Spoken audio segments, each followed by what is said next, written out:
Now coming to Ria, from a very specialist point of view, this particular question that I have to ask you, like, work from home is a norm now, right? And it's likely to stay for quite some time because most places in India are still struggling badly with the spread of coronavirus. And it does not, and many companies have stretched down in the States. Facebook and Google have extended work from homes till the end of the year. So, what kind of possible mental and emotional challenges can it lead if you're working from home for a longer period like this? That's a superb question, Vishesh. I mean, I can share a lot of personal insights here because I coach a lot of people on a one-on-one basis. And the last 2 months, I mean, the kind of inquiries that I've got are something very different. So earlier, people used to have lack of confidence issues, or not having a good image about oneself, and maybe breakup issues and other things. But last 2 months, the kind of questions and coaching that I've been giving people is different. So people come up with queries like, I'm worried about my layoff. I'm worried that my company has reduced 25% of my pay. There was a client in between who has taken an 80% pay cut. Okay, so these are the kind of uh, problems people are facing.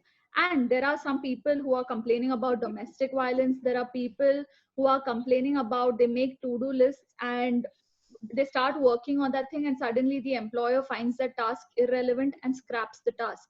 So all of this is leading to a lot of frustration in people. To top it all, in a city like Mumbai, space is very less. So there's constant adjustment with your family member when you have to conduct a webinar or be a part of a webinar or meeting. So that even small instances are leading to crazy arguments and fights with people. But what I see by the end of the year, not necessarily by the end of the year, maybe it may happen even 4 5 months down the line, is that all these arguments, all these fights are teaching people something, that they need to be more patient. And with my clients, I've seen that slowly they are kind of accommodating now, and they are increasing their patience levels. So if I talk from a mental and emotional perspective, yes, there are a lot of challenges, but by the end of the year, when people go back to work, they're going to be totally different people because they've taken so much, they've endured so much, that now their patience levels, their tolerance levels are going to go up. And for their emotional and mental well-being, there are a lot of people, talking from my clients, okay, there were a lot of my clients who would not believe in yoga, in meditation, in fitness, in the power of gratitude, but now they're slowly embracing that because they want their mental peace. Great to know that some small practices which can actually help us in this. So now coming to Sri Raman, and again a very specific question from your area of expertise is that how does, although voice has been growing very significantly in the last few years, but this period, how what kind of potential do you see in this growing and penetrating even further from a consumer point of view as well as a marketer point of view? Right.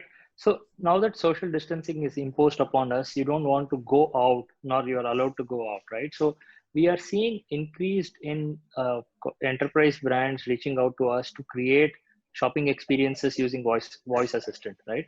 So for example, you want a what's your premium statement, or you want a what do you call account balance, or you want to update your address. All of this can be done through a voice assistant. You can simply ask Alexa, I want to update my address, or what is my account balance, when is my premium due. So previously you had to call a call center. Now that with social distancing, a lot of call center are running at half the capacity, so they don't get through an agent, right? So that's one. We have clients in the US where e-commerce or transactional capabilities as available for Alexa or Google Assistant. So people could add stuff to their cart, check out just using their voice, and it of course gets delivered. So the like what we were seeing, what Manish was saying, right? Everybody's adopting to e-commerce now. So the e-commerce, everything is electronic. So what you could do with touch and mouse, now you could also do it with your voice. So we are seeing a lot of traction in that. A lot more clients have woken up to the whole point of conversational assistants to help them offset the extreme load they have on their call center that required a physical agent. Not all of them are so profound. Some of them are fun stuff. For example, we built a experience called Antakshari. This is powered by Gaana. It's called as Gaana Antakshari, right? You can long press your home button on your Android phone, Google Assistant would come to life. All you need to say it, Gana Antakshari se connect kare, right? And then you can actually sing a song, and Google Assistant sings a MP3 or a Bollywood song back, and the game continues, right? So there's a lot of, I mean, it's an incredible use of NLP, AI, and all those things, but the use case is extremely fun, right? So if you're locked down, you don't have a friend to play Antakshari, you can play with a Google Assistant, right? So we are seeing all kinds of use cases, right from shopping to transaction to playing Antakshari with a Google Assistant. Really, the Antakshari was a really part that actually was, people are actually doing it on lives, but probably you don't even need that. And if you want to do it at 3 a.m., well, go ahead, play with Ghana. So Manish, I wanted to ask you this, that again, these kinds of activities were mentioned, that a lot of lives, all these content creators coming back into fray, overloading internet, the digital platform with content, and there are new creators coming up as well as new houses coming up.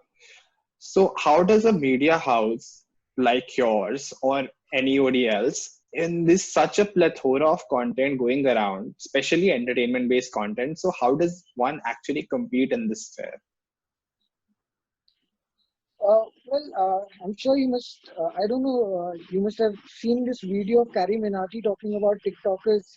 Within a day, he got somewhere around 22 million views, which is massive. So we have so many content creators today. There are content creators on TikTok, YouTube. There are people on Instagram who are making content. So content creators are everywhere. But then choosing a content creator to give it, like to use it for a purpose of a use case, to display or showcase a use case, like Srijaman was talking about. So a lot of brands wants to use these content creators as influencers to show their use cases of their product or services. So what we do is we filter them. We filter them according to their popularity, engagement, the age group they influence, things like that. And not every content creator is that way accepted very easily, because we have to go through proper filters wherein they are not abusive in their language. The kind of content they have created in the past is not very, it does not create any problems. People to start relating that the brand is associated to someone who's not very clean, doesn't have a clean image. So the kind of people we go ahead with are people who create good content, people who have good image in the society, and people who the brands want to associate themselves with. Yeah. So interesting. I like to use brands as well as media to use all the resources available in the pool, and rather than creating fresher resources, can actually be a great idea.